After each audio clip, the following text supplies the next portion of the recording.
संग्रहामध्ये पदार्पण झालेलं आहे. संग्रह त्यांचा पहिला आलेला आहे. अशा आजच्या उत्सव मूर्ती ज्योतिताई बांदेकर, समोर उपस्थित आदरणीय सुभाषजी वेलिंगकर, नानासाहेब बांदेकर आणि मगासपासून अत्यंत उत्सुक अशा चेहऱ्यांनी, सुंदर सुंदर चेहऱ्यांनी या कार्यक्रमामध्ये आपण सहभाग घेतात. अशा सगळ्या आपण आनंदयात्री बंधू भगिनी. सर्वप्रथम गोमंतकाचे भाग्यविधाते ज्यांचा अंश ज्योतिताईंमध्ये आहे त्यांना सगळ्यात आधी अभिवादन करतो. त्यांच्या आठवणींपासून त्यांचा कवितेचा प्रवास सुरू झाला आणि आता संग्रहापर्यंत आलेला आहे. त्यामुळे मला निश्चितपणे अशी खात्री वाटते की हा सोहळा बघण्यासाठी आपले आई वडील जिथे कुठे असतील तिथून त्यांचं कृपाछत्र या प्रसंगी आपल्यावर निश्चितपणे असेल असं मला वाटतं. ललिताताईंनी अतिशय मोजक्या परंतु सुंदर शब्दामध्ये या सगळ्या कवितांचं मर्म उलगडलेलं आहे. मी काही कवी नाही, नारद आहे, त्यामुळे साठी आलेलो नाही.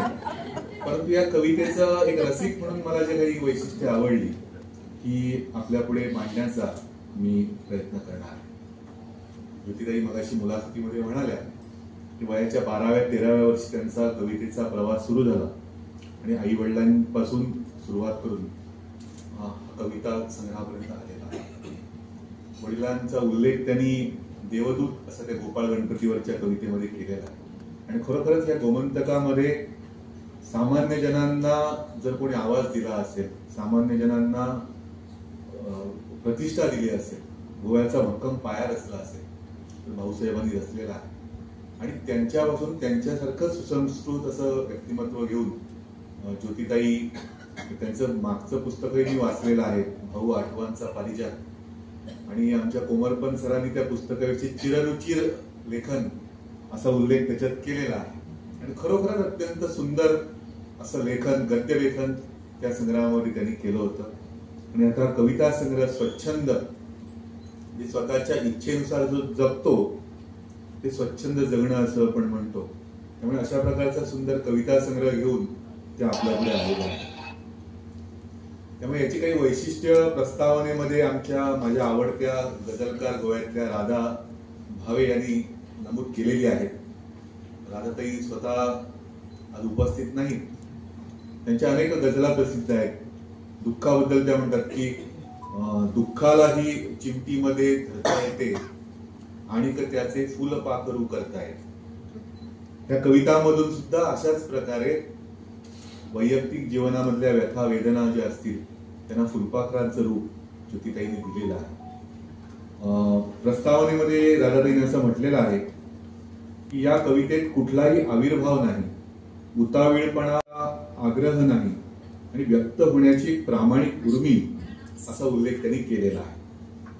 खरोखर या संपूर्ण संग्रहामध्ये मला असं जाणवलं की एखादा नंदादीप जसा असतो तो तेवत असतो निरामयपणे, अशा प्रकारची एक निरामयता, अशा प्रकारचे एक मांगल्य, त्याचा एक ठसा या संपूर्ण कविता संग्रहावरती आपल्याला दिसतो. म्हणजे महालसेच्या जायांचा सुवास या संग्रहाला आहे असं मी म्हणेन. इतकं सुंदर एक तुमच्या सगळ्यांच्या मनामध्ये आपण जेव्हा कविता वाचतो तर आपल्यावरती तो ठसा उमटतो. जो लेखक असतो, साहित्यिक असतो, त्याच्या व्यक्तिमत्वाचं दर्शन सुद्धा त्याच्या लेखनामधून घडत असतं. त्यामुळे ज्योतिताईंचं जे सच्चिल, सुसंस्कृत असं जे व्यक्तिमत्व आहे, विनम्र असं जे व्यक्तिमत्व, या सगळ्याचा सुंदर ठसा या सगळ्या कवितांमधून उमटलेला आपल्याला निश्चितपणे जाणवेल. पहिलं वैशिष्ट्य याचं जे आहे ते याच्यातलं मांगल्य. त्याच्यामध्ये एक कविता आहे, मंगलमूर्ती सातेरी देवी.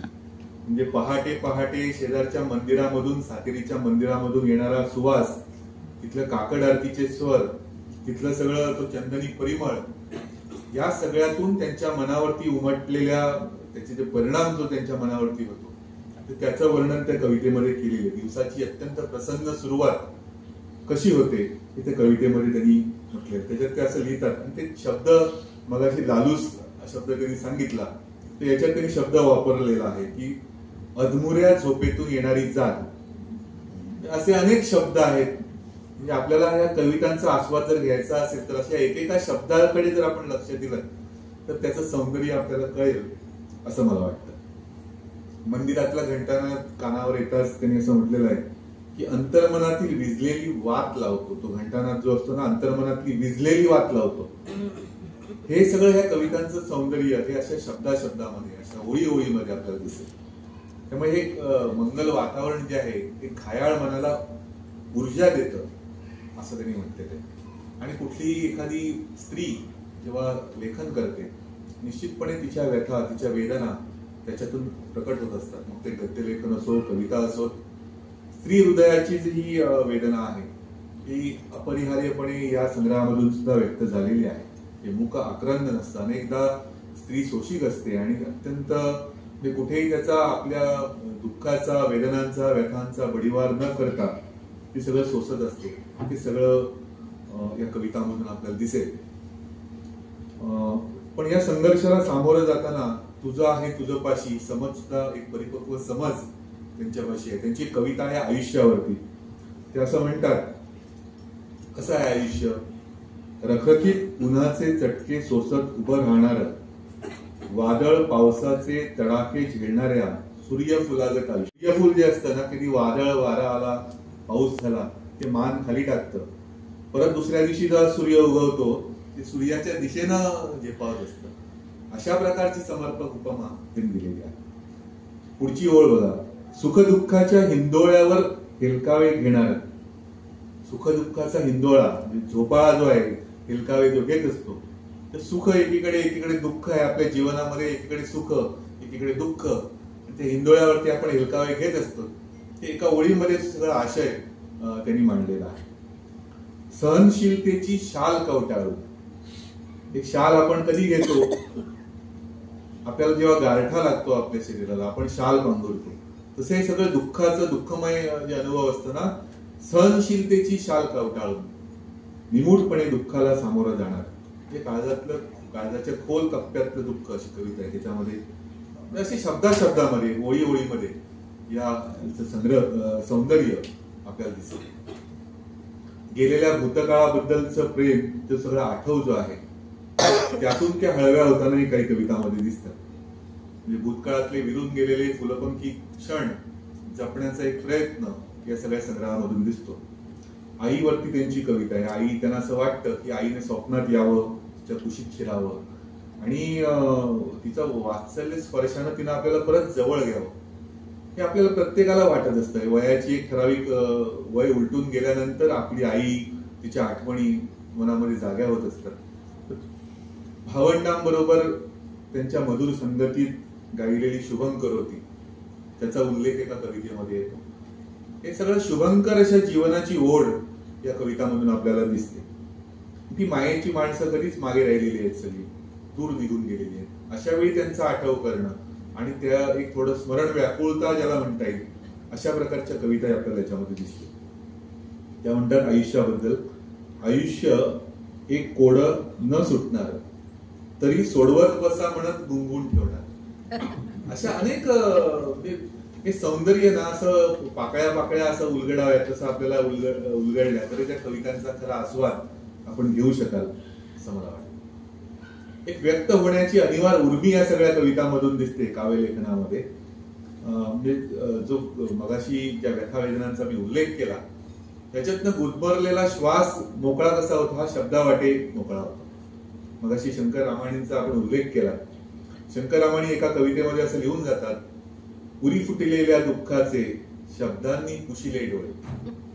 पुरात फुटलेलं जे दुःख आहे त्याचे डोळे कोण पुसतं? शब्द पुसतात असं ते लिहितात त्यांच्या कवितांमधून.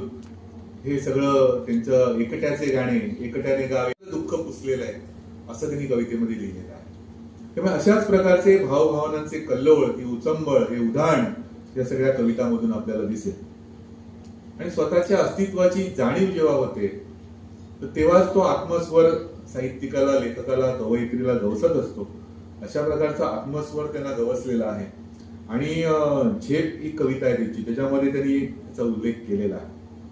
आणि हे सगळे व्यथित करणारे जे अनुभव आहेत हे काही वैयक्तिक खासगी आयुष्यातले आहेत असं नाही, सार्वजनिक जीवनातली सुद्धा जे अनुभव आहेत, अस्वस्थता जी आहे. भाऊसाहेबांनी जे गोव्याच्या विकासाचं रोपटं रोवलं, जे प्रामाणिकपणाने एक गोव्याचा भक्कम पाया विकासाचा जर त्यांनी रचला, तर त्याला भ्रष्टाचाराची फळं जेव्हा लगडलेली दिसतात किंवा जे समाजामध्ये जे अनिष्ट गोष्टी चाललेल्या दिसतात, विषवृक्षाखाली दीनदुबळी जनता जी आहे गोव्याची ही पिसताना दिसते, तर ती व्याकुळता पण याच्यात आलेली आहे. संस्कारांची फुलं पायदळी तुडवताना दिसतात. हे सगळं सामाजिक जे वास्तव आहे, विदारक असं वास्तव आहे, त्याच्याबद्दलची सुद्धा वेदना, त्याच्याबद्दलचं दुःख, त्याच्यातनं आलेली उद्विग्नता, ही सगळ्या कवितामधून, अस्वस्थता, निराशा, उद्विग्नता, हे सगळं या कवितामधून व्यक्त झालेलं आहे. हे सगळं अस्वस्थ मन जेव्हा होतं, आकाश जेव्हा असं कोंदटलेलं असतं, तेव्हा मध्ये एखादी लक्कन वीज जशी चमकून जाते, एखादी सर येते आणि सगळं मोकळं होऊन जातं, तशा प्रकारे कविता, शब्द, ह्या कविता, शब्दातून, कवितेतून हे सगळं त्यांनी मांडलेलं आहे, व्यक्त केलेलं आहे. मस्तकातून झिरपत आहेत शब्द शब्द अगणित शब्द. मी पूर्ण कविता वाचणार नाही. मगाशी ललिताताईंनी काही कविता वाचून दाखवल्या, संगीताजींनी पण काही कवितांचा उल्लेख केला. मी फक्त उल्लेख करत जाईन, त्याची वैशिष्ट्य आपल्यापर्यंत मला जी भावली ती पोहोचवण्याचा प्रयत्न करेन. तर असं आपल्याला दिसेल की हे सगळं जे दुःख आहे, अस्वस्थता जी आहे, त्याच्यावरती उतारा काय आहे? हा उतारा शब्दांचा उतारा आहे. त्याच्यातनं हा दिलासा त्यांना मिळतो आणि त्यामुळे त्यांच्या कविता अशा शब्दांमधून या सगळ्या व्यथा वेदनावरचा उतारा प्रकटताना दिसतो. ते असं लिहितात एका तळमळ्या कवितेमध्ये की त्यांना रूपरंगाची झालर देऊन सजवायचे. खरं म्हणजे शब्दांना रूपरंगाची झालर देण्याची, सजवायची काही आवश्यकता नाही, कारण हे अत्यंत मूलतःच सुंदर आहे, मूलतःच अस्सलपणे हा सगळा अनुभव, हा सगळा आशय त्यांनी व्यक्त केलेला आहे. ललिताताई मगाशी म्हणाल्या की याच्यातलं एक वैशिष्ट्य त्यांना जे जाणवलं ते म्हणजे सकारात्मकता, पॉझिटिव्हिटी जी आहे. या सगळ्यामध्ये दुःख, वेदना, व्यथा सगळं आहे, परंतु हा निराश करणारा स्वर नाही, हा तुम्हाला ऊर्जा देणारा अशा प्रकारचा सकारात्मक असा स्वर या कवितामधून आपल्याला दिसतो. अनेक वैयक्तिक गोष्टी त्यांना खटकतात, व्यक्तींच्या वागण्याचे, स्वभावाचे, काही घण संवेदनशील मनावर घाव घालतात. व्यथित होतं मन, पण निराश होत नाही. आशेचा हा दीप त्यांच्या मनामध्ये सतत तेवता असलेला आपल्याला दिसतो. थोडं आध्यात्मिक स्वरूप आपल्याला दिसेल की जीवन पाण्यावरचा बुडबुडा, त्याच्यातली निरर्थकता जी आहे ती एका कवितेमध्ये त्यांनी मांडलेली आहे. परंतु हे विरक्तीकडे जात नाही, जीवनासक्त असं मन याच्यातनं प्रगटताना आपल्याला दिसेल. एक कविता त्यांची आहे, स्वप्नांच्या रम्य दुनियेत हरवलेली ती, वास्तवाचा राक्षस मानगुटीवर, बेभरवशाच्या पैलतीरावर. हे एक एक ओळ ना, बेभरवशाचा पैलतीर. पैलतीरी काय आहे हे आपल्याला माहिती नाही. तिथे कुठलं संकट आहे का आपल्यावर, आपल्या आयुष्यावर चालून येणार आपल्याला माहिती नाही, पण आपण तो पैलतीर गाठायचा आयुष्यामध्ये प्रयत्न करत असतो. बेभरवशाच्या पैलतीरावर काळजावर दगड ठेवून भूतकाळ विसरून भवितव्याचं आव्हान स्वीकारायचं आहे, सज्ज व्हायचं आहे. ही सकारात्मकता आहे. याच्यामध्ये हे सगळे निराश करणारे अनुभव आहेत, व्यथित करणारे अनुभव आहेत, परंतु एक सकारात्मक संदेश या सगळ्या कवितांमधून आपल्याला दिसतो. अंधाराच्या पायरीवरचं एकटेपण असा एका कवितेमध्ये उल्लेख. अंधाराच्या पायरीवरचं एकटेपण, पण मन निराश निश्चितपणे नाही. चिंतनातून त्यांना सगळ्या जीवनाचा सूर गवसताना आपल्याला दिसेल. ते असं म्हणतात एका कवितेत, चित्तमयूर अर्थात थुई थुई नाचू लागला. मोर कधी नाचतो? जो पाऊस पडतो, ते तृषार्थ जी जमीन असते आणि पावसाचे थेंब बरसू लागतात, तो मोर आनंदाने पिसारा फुलवून नाचू लागतो. तर अशा प्रकारचा चित्त मयूर त्यांचा थुई थुई नाचतो. हे सगळं सकारात्मक अनुभव आपल्याला कवितेमध्ये दिसतो. निसर्गाची ओढ, अनेक प्रतिमा प्रतीक जी आहेत ती निसर्गाची त्यांनी त्याच्यामध्ये दिलेली आहे. गोमंतकामध्ये निसर्ग हा आपल्या सगळ्या कवींचा, लेखकांच्या लिखाणाचा अविभाज्य भाग असतो. बाबा बोरकर आनंदयात्री आपण त्यांना म्हणतो, आपला जसा समूह आनंदयात्री आहे. तर ते निसर्ग कवी, मुख्यतः निसर्गाचं वर्णन त्यांच्या कवितामध्ये अतिशय सुंदरपणे बोरकरांचे आहे. परंतु हे निसर्ग दर्शन त्या थोडं वेगळ्या धाटणीचं आहे असं मी म्हणेन. याच्यामध्ये निसर्ग हे फक्त निसर्ग दर्शन नाही, हा निसर्ग हा विसावा आहे, निसर्ग हा उतारा आहे, निसर्ग हा दिलासा आहे असं आपल्याला दिसेल. पावसाचे सरी बरसतात, त्या मनामध्ये अनंत आठवणी उसळतात. आपलाही अनुभव असतो, अनेकदा पावसाच्या सरी जशा कोसळायला लागल्या की आपल्या मनामध्ये सुद्धा जुन्या आठवणी त्याच्या सरी कोसळायला लागतात, थोडं आपणही अस्वस्थ होत जातो. घन बरसता मन तरसे स्मृती तरणे नावाची कविता, त्याच्यात त्यांनी हा अनुभव व्यक्त केलेला आहे. लाटांना उधळत खळखळणारा सागर संघर्षमय जीवनाचा उलगडा करतो, असं ते लिहितात. हे सगळं संघर्षमय जीवनाशी सागराची, त्या सागर जो आहे, समुद्र जो आहे, त्याची लिंक या आपल्या वैयक्तिक अनुभवाशी त्या जोडताना दिसतात. असं अनेक गोष्टी आहेत. मी काही समीक्षक नाही, त्यामुळे सगळं समीक्षेच्या अंगाने सांगणार नाही, परंतु आयुष्यात करावी लागलेली तडजोड जी आहे, आयुष्यातला जो संघर्ष आहे, तर तो सगळं करायला लावतो, हे त्यांनी प्रामुख्याने याच्यात नमूद केलेलं आहे. आणखी एक वैशिष्ट्य या संग्रहाचं आहे, कवितांचं आहे, म्हणजे रसिकता. ते स्वतः उत्तम चित्रकार आहे, अतिशय सुंदर मुखपृष्ठ आहे. म्हणजे एखाद्या प्रख्यात चित्रकारानं काढलं असावं अशा प्रकारचे चित्र त्यांनी काढलेलं आहे. त्यामुळे जीवनामध्ये जे उत्तम, उदात्त, उन्नत असं जे आहे, मधुर असं जे आहे, त्या सगळ्याची ओढ कवयित्रीला आहे. आणि कला, साहित्य, संगीत, नाट्य, चित्र, शिल्प या सगळ्यांची मूलतः आवड असल्यामुळे, एक सुसंस्कृत, संपन्न, कलासक्त असं व्यक्तिमत्व असल्यामुळे त्याचं अपरिहार्य असं प्रतिबिंब या कवितामधून पडलेलं आहे.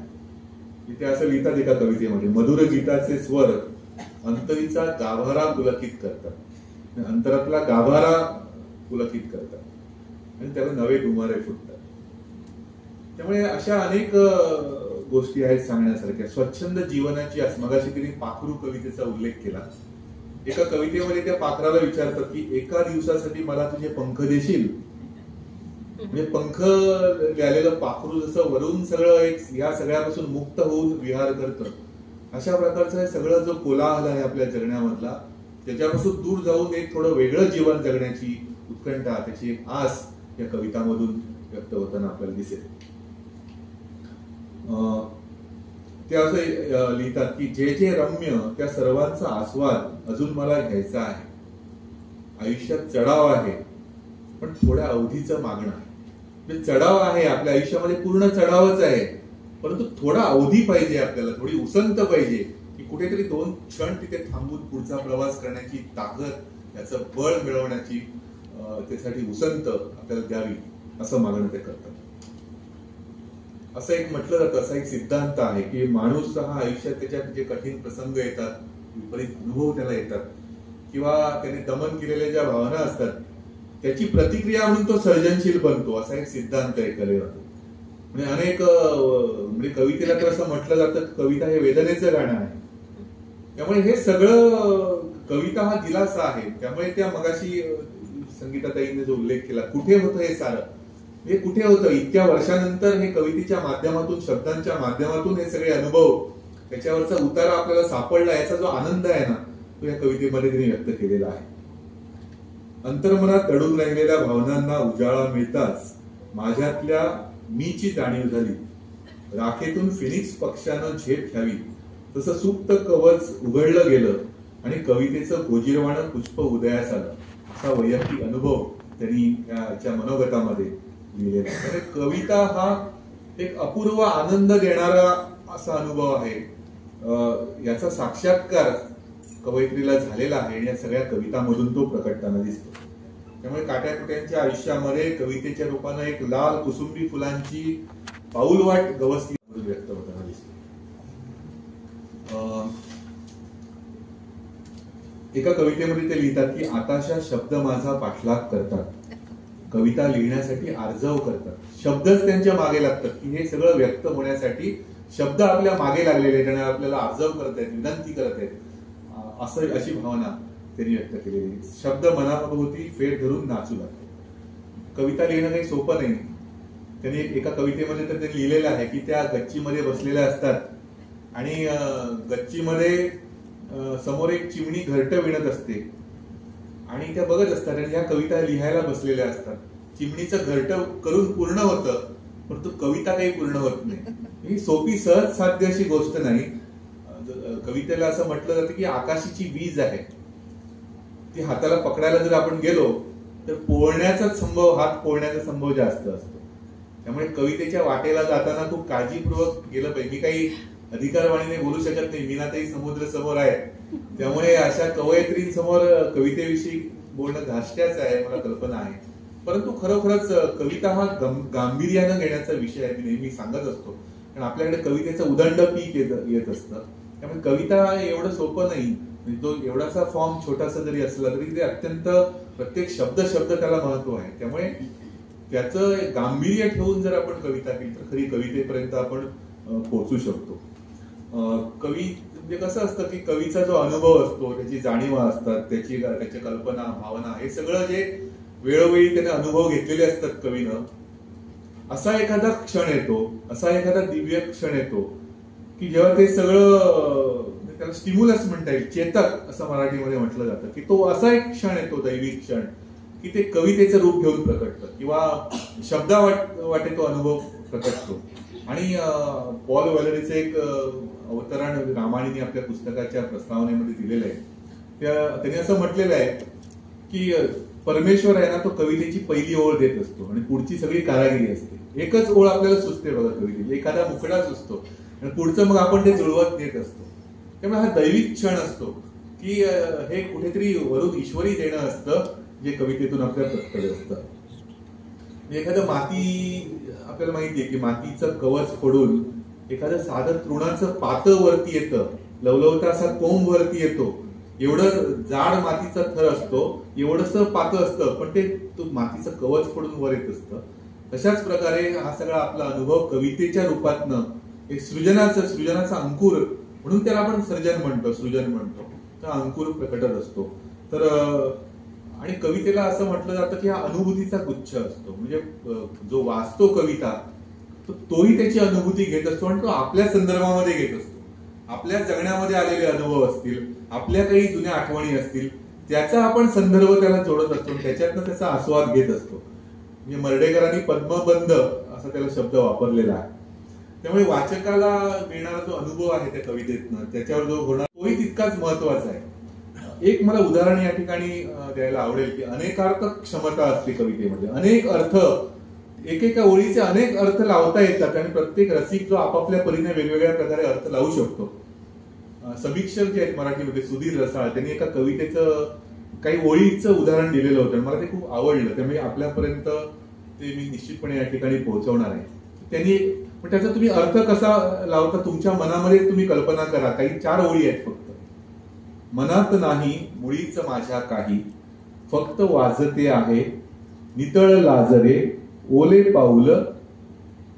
तुमच्या मनामध्ये काय कल्पना आली असेल की नितळ लाजरे आणि ओले पाऊल, एखादं बाळाचं पाऊल आली की नाही कल्पना मनामध्ये. ते पुढे लिहितात की ओले पाऊल एक चिमुकल्या थेंबाचे.